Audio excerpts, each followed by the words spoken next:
वैज्ञानिक अध्यात्मवाद नामक पुस्तक पंडित श्री राम शर्मा आचार्य जी द्वारा रचे गए युग साहित्य से सद्वाक्य आंदोलन के रूप में है तथा सद्वाक्य व सद्विचारों को उन्होंने वैज्ञानिक अध्यात्मवाद की श्रेणी में रखते हुए इस पुस्तक के प्रारंभ में सद्वाक्य लेखन आंदोलन की आज ज्वलंत आवश्यकता पर बल दिया है कि यह तो नहीं कहा जा सकता कि जो कोई भी अच्छे वाक्यों को पढ़ेगा वह निहित प्रेरणाओं पर आचरण भी अवश्य करेगा, किंतु उन पर देखने वालों की निगाह बराबर जाती है तो सद्विचारों का हल्का सा संस्कार जरूर पड़ता है।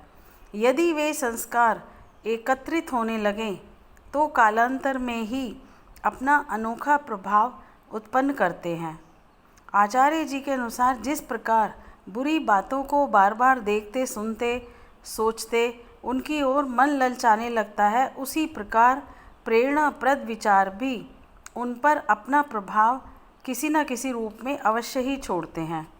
लेखक का हम पाठकों के लिए दिशा निर्देश भी है कि जन जागृति के लिए अपना समय देने वाले कार्यकर्ताओं को सद्वाक्य लेखन के लिए अपना थोड़ा समय जरूर लगाना चाहिए और दूसरों से भी इसके लिए सहयोग लेना चाहिए। पीड़ित समाज के लिए उनका आश्वासन है कि समाज में व्याप्त पीड़ा और अभावों का निराकरण जिस वैचारिक एवं भावनात्मक पृष्ठभूमि पर संभव है, उन्हें पैदा करने का प्रयास ही वास्तविक एवं स्थायी सेवा कहलाने योग्य है।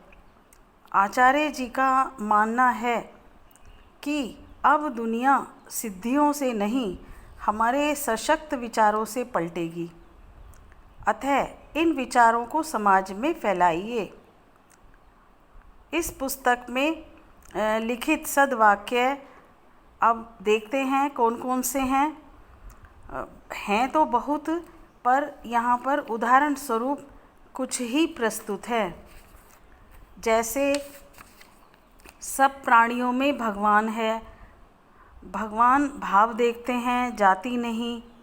भगवान को मनुष्यों के दुर्गुणों में सबसे अप्रिय अहंकार है। भगवान भक्त का वेश नहीं अंतःकरण देखते हैं। अपने दृष्टिकोण को उत्कृष्टता के साथ जोड़ देना योग है। भक्ति का अर्थ है श्रेष्ठता से प्रगाढ़ स्नेह। योग का अर्थ है आदर्शवादिता के प्रति आत्मसमर्पण। उपासना सच्ची तभी है जब जीवन ईश्वरमय हो जाए। जीवन का सर्वोच्च लक्ष्य है ईश्वर प्राप्ति।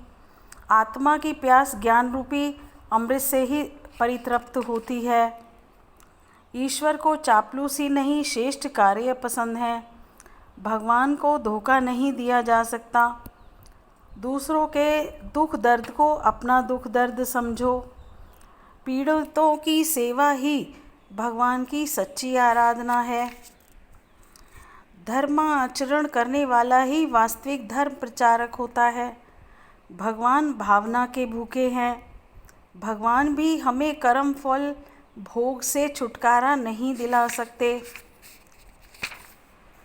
ईश्वर विश्वासी और पुरुषार्थी व्यक्ति का मार्ग कोई नहीं रोक सकता। ईश्वर चेतना है, अतः उसे सद्गुणों और सत्प्रवृत्तियों के रूप में ही देखा जा सकता है। दुष्टता का प्रतिरोध ईश्वरीय कार्य है, उसमें पाप नहीं पुण्य ही है। भगवान केवल उन्हीं की सहायता करता है जो बड़े उद्देश्यों के लिए अपने आप को सौंप देते हैं। और जिस प्रकार पृथ्वी पर ताप और प्रकाश सूर्य से आता है, उसी प्रकार मनुष्य को आध्यात्मिक श्रेष्ठताएं और विभूतियां परमात्मा से ही प्राप्त होती हैं।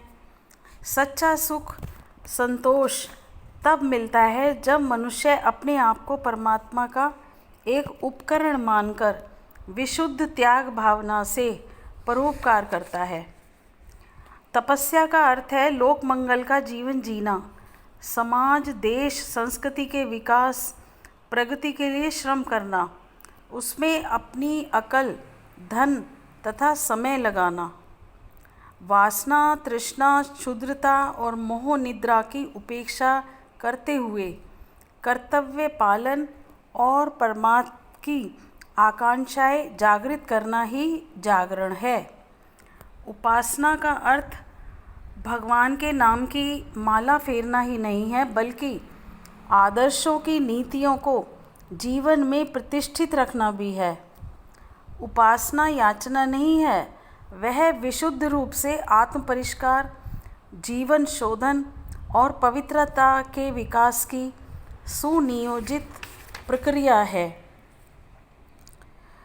जब कभी किसी के जीवन में मार्ग निर्धारण की उमंगें उठे और उस वेला में उत्कृष्टता के अवलंबन की स्फुरना उठे, तो समझना चाहिए वह स्वयं धन्य हुआ और ईश्वर ने अपने निवास के लिए जिस चोले का चुनाव किया था, वह चुनाव भी बुद्धिमत्तापूर्ण सिद्ध हुआ। इस प्रकार के विचार इस पुस्तक में दिए गए हैं।